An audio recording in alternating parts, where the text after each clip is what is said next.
Hi friends, and welcome to this week's video, where I tackle a project which was supposed to take me at most 1 day, and it took me 3 full days. I struggled quite a lot with this one, but in the end, stay tuned cause the result is pretty damn cool. So what do paintbrushes, paint, a screwdriver and sandpaper have in common? Nothing.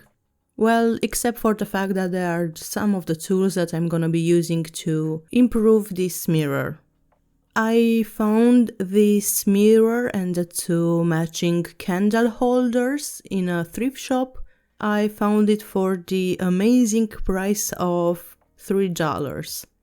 I'd call this quite a lucky find.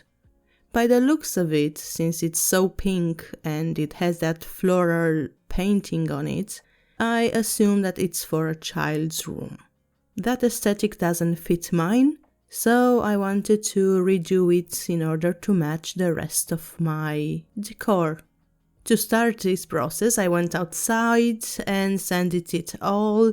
Didn't show you the process because, well, it's boring. Then I cleaned everything up and started painting it. Of course, for the base color I went ahead and painted it black.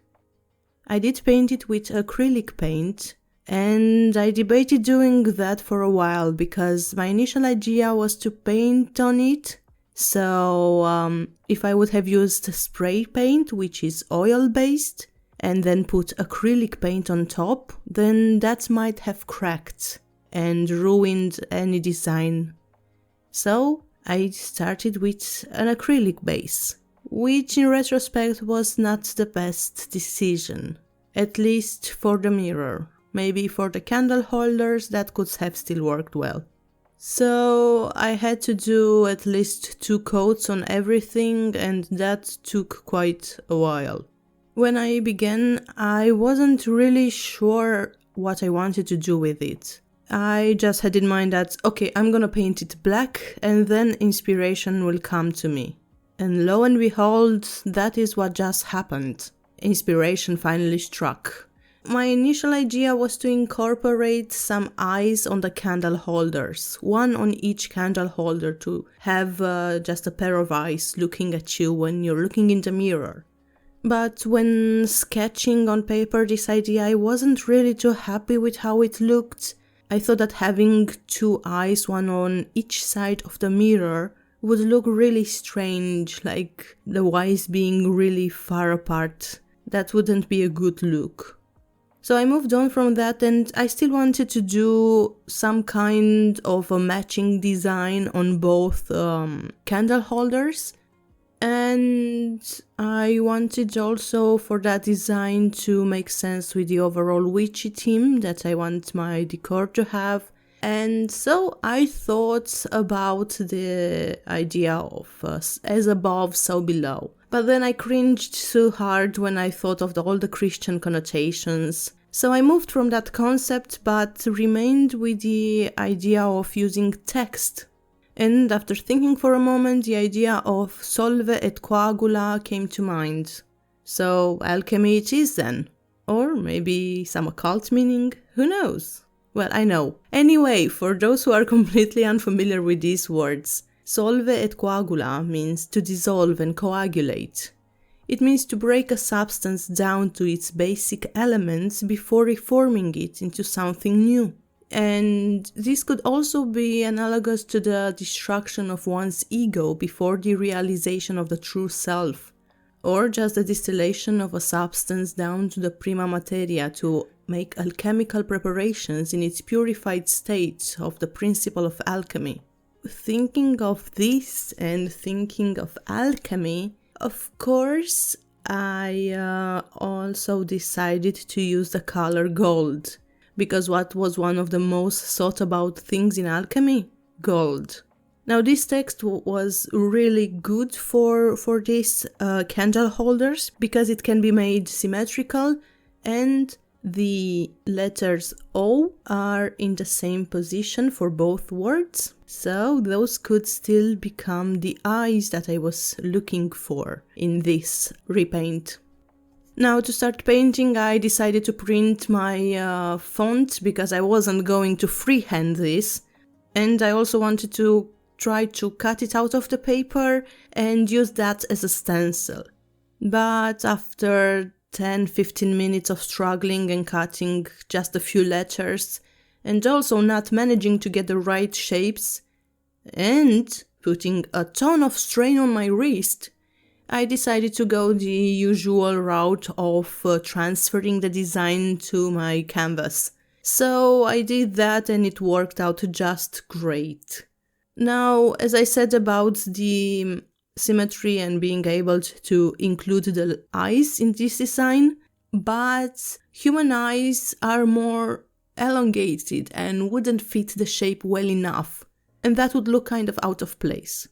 So that's the moment when I also decided what I will be doing with the rest of the design of the mirror. Snakes, danger noodles, no props, hazard spaghettis, some of my favorite animals in this world. So that's what I did. I went ahead and painted snake eyes on the candle holders. Anyway, this was probably the most enjoyable part of this mirror repaint. Painting the letters with the gold paint was so enjoyable, well, visually, because you could see the glitter floating in the oil before it settled. But, as I said, this was pleasant only visually because the smell was atrocious. Even with open windows, it still gave me a headache and my house smelled terrible. And this thing dries so slowly and so much smell still comes out of it even after it's dry to the touch. Such a pain in the butt. But overall I had a lot of fun painting the tiny scales around the eyes and the texture inside the eye. If you haven't seen a snake eye up close, I definitely recommend you look it up because it's mesmerizing. So I took my sweet time and spent a whole evening just finishing these two candle holders.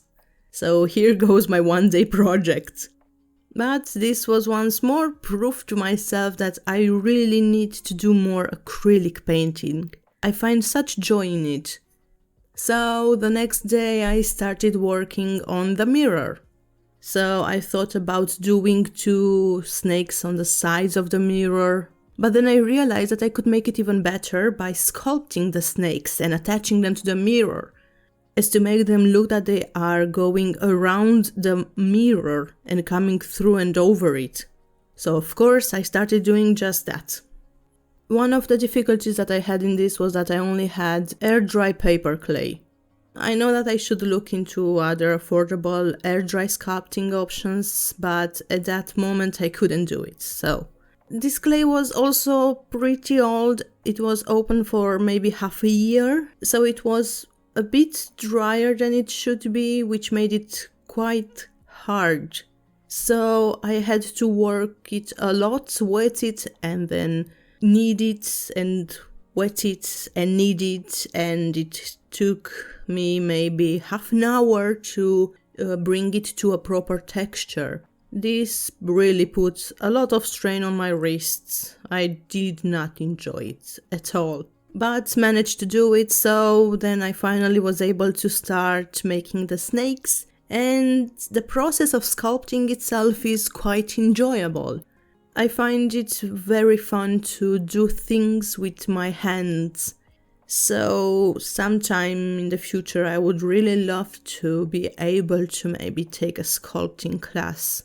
But for now, this is what I did, and it was time to let the snakes dry. Unfortunately, they had to dry overnight.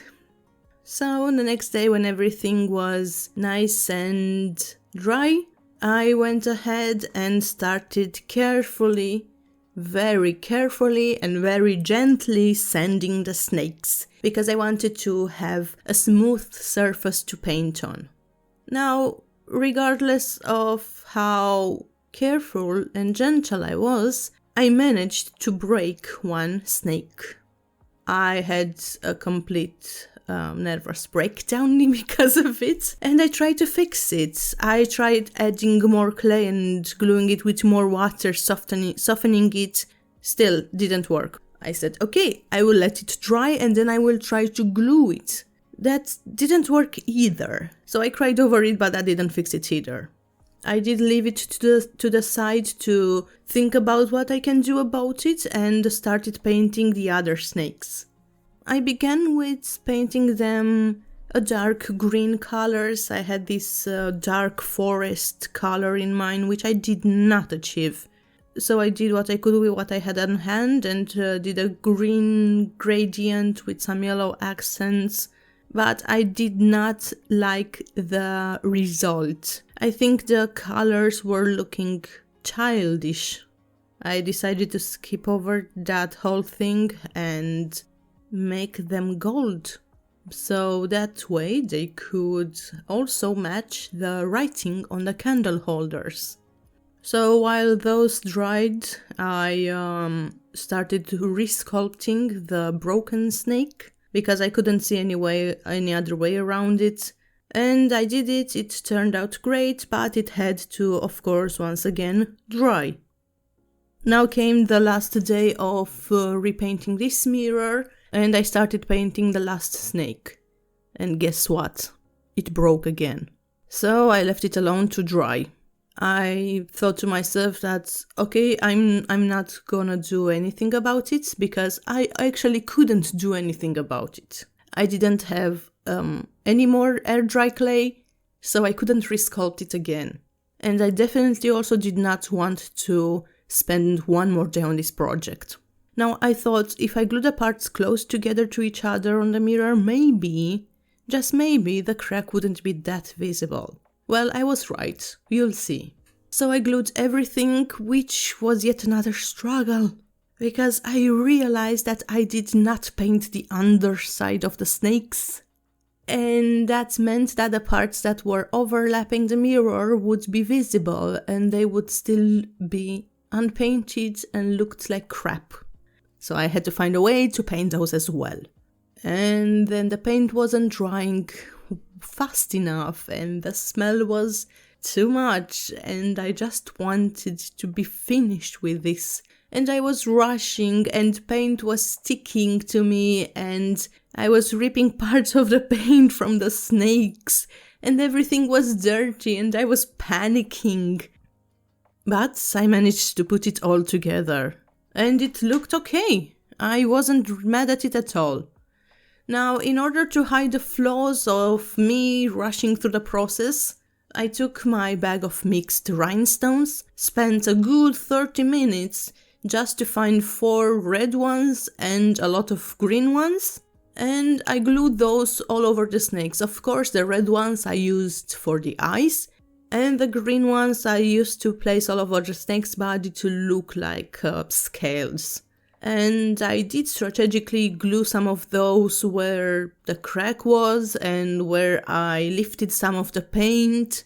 I was happy with how it turned out, but I wanted to do more to this mirror. I thought that something else could be added. So I took some gold nails, I took a gold chain that I had laying around, and then I mounted everything on the mirror.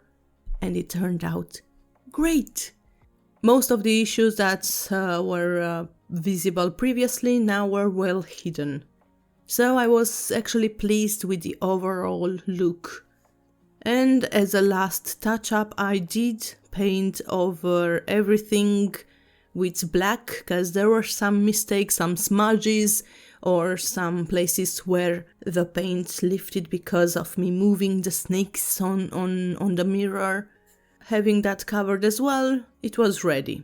Now, before showing you the final result, let me tell you something about the candle holders. So these will be hanging on a wall. Since my wall is made of drywall and I live in a house made mainly out of wood, I will not be leaving the candles burning by themselves.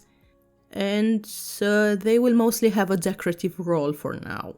I will most likely have to buy some LED candles, the ones, with a moving flame, and that way I will be able to let them on. But enough about this. enjoy the sexy shots of this piece.